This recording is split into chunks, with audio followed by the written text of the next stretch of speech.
Stop. Si tu continues à jouer le jeu de la vie avec les règles qu'on t'a données à l'école, tu as déjà peur. On t'a menti, on t'a dit « Travaille dur, sois sage, attends ta retraite et tu seras heureux ».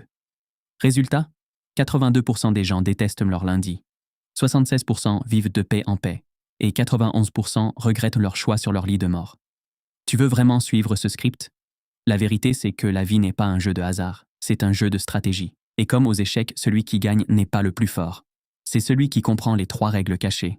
Règle numéro 1, arrête d'être un pion. Un pion réagit, un joueur décide. Le système veut que tu réagisses, aux infos, aux pubs, au regard des autres, au prix du plein. Gagner le jeu de la vie, ça commence le jour où tu reprends le contrôle de ton agenda, de ton attention et de ton argent. Pose-toi une question brutale. Est-ce que je subis ma journée ou est-ce que je la dirige? Si tu ne choisis pas ton plan, quelqu'un le choisit pour toi. Règle numéro 2. Le vrai score n'est pas affiché. On t'a appris à compter l'argent, les followers, les diplômes. Mais dans le jeu de la vie, il y a 4 scores.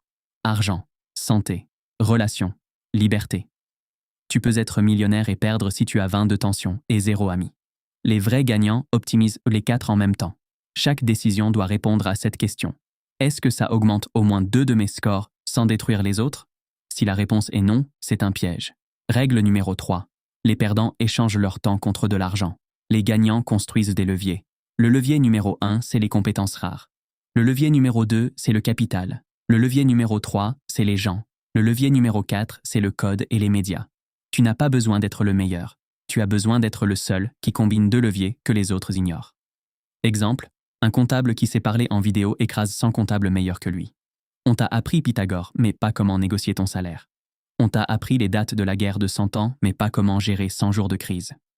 Résultat, tu as 20 ans d'études et 0 stratégie pour les 50 prochaines années.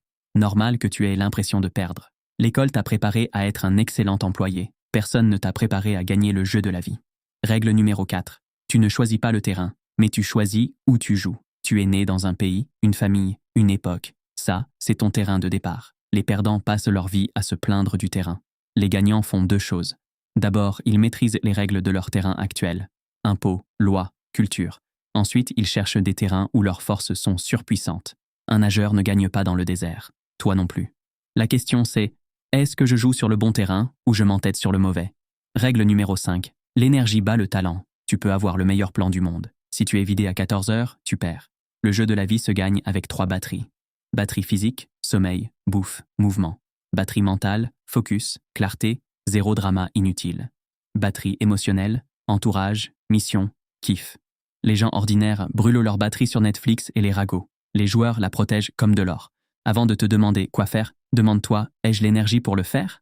Règle numéro 6. La vie n'est pas linéaire, c'est des saisons. Il y a des saisons pour semer. Tu bosses, personne ne te voit. Des saisons pour grandir. C'est lent, c'est chiant. Des saisons pour récolter, tout s'accélère. Et des saisons pour te reposer. L'erreur fatale, c'est de vouloir récolter en saison de semences, ou de semer quand il faut encaisser. 90% abandonnent parce qu'ils confondent l'hiver avec l'échec. Les gagnants savent lire le calendrier. Tu es dans quelle saison là, tout de suite? Règle numéro 7. Tout a un prix. Et si tu ne le pèses pas, tu le subis. Le prix de la liberté, c'est la discipline. Le prix de l'argent, c'est le risque.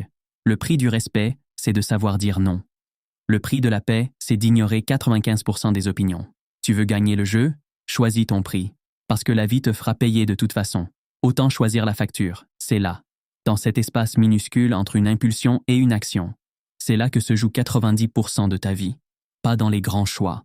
Pas dans les diplômes. Dans les micro-décisions que personne ne voit. Celles que tu prends quand personne ne regarde. C'est invisible. C'est silencieux. Et c'est ça qui décide de tout. Tu veux changer ta vie? Arrête de chercher le coup de maître. Cherche la répétition. Un verre d'eau au réveil. Un message à un proche. 10 minutes sans écran. Une page lue. Un nom dit calmement. Ces trucs ne pètent pas aujourd'hui. Ils ne paient jamais aujourd'hui. Mais dans 6 mois, tu te retournes et tu ne reconnais plus le joueur. Parce que le score explose toujours en retard. Toujours. La plupart abandonnent juste avant l'explosion. Regarde les 5 personnes avec qui tu passes le plus de temps. Leurs doutes deviennent tes doutes. Leurs ambitions deviennent tes limites. Leur normal devient ton plafond. Tu peux lire tous les livres du monde. Si ton cercle te tire vers le bas, tu coules. Ce n'est pas méchant, c'est physique. Tu ne peux pas nager avec des ancres aux pieds. À un moment, il faut choisir. Tu veux avoir raison dans un groupe qui perd ou tu veux apprendre dans un groupe qui gagne. Le monde fait tout pour te distraire. Parce qu'un joueur distrait est un joueur qui perd. Chaque notification est un braquage d'attention. Chaque débat inutile est un vol d'énergie. Chaque avis non demandé est un virus mental. Les gens qui avancent ont un point commun. Ils protègent leur silence. Ils bloquent des heures, sans bruit, sans avis, sans input. C'est dans ce vide que les idées viennent. C'est dans ce vide que tu t'entends penser. Quand est-ce que tu t'es offert 2 heures de silence la dernière fois, fraternel? À la fin, il n'y a qu'une personne qui peut te sauver. C'est toi. Pas l'État, pas ton boss, pas un coach, pas moi, toi. Le jour où tu te traites comme un investissement et pas comme une victime, le jeu change. Tu dors, tu manges bien, tu apprends, tu oses, tu te pardonnes et tu recommences.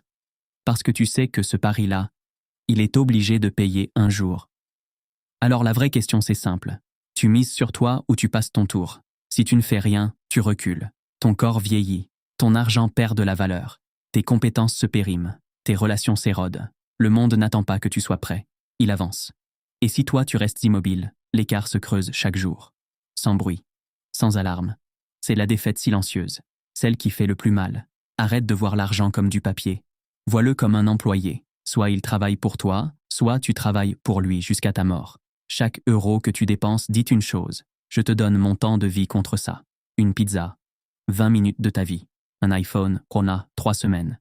Un crédit conso, on a 5 ans.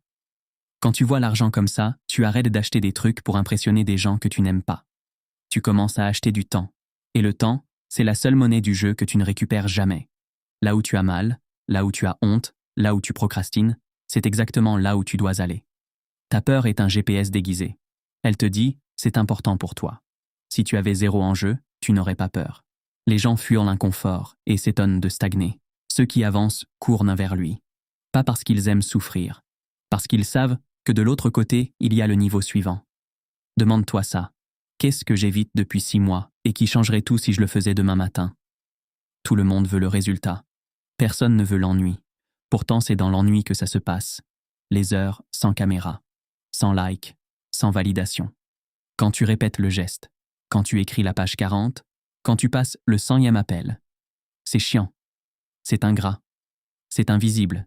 Et c'est pour ça que 99% lâchent. Ils veulent la lumière sans le tunnel.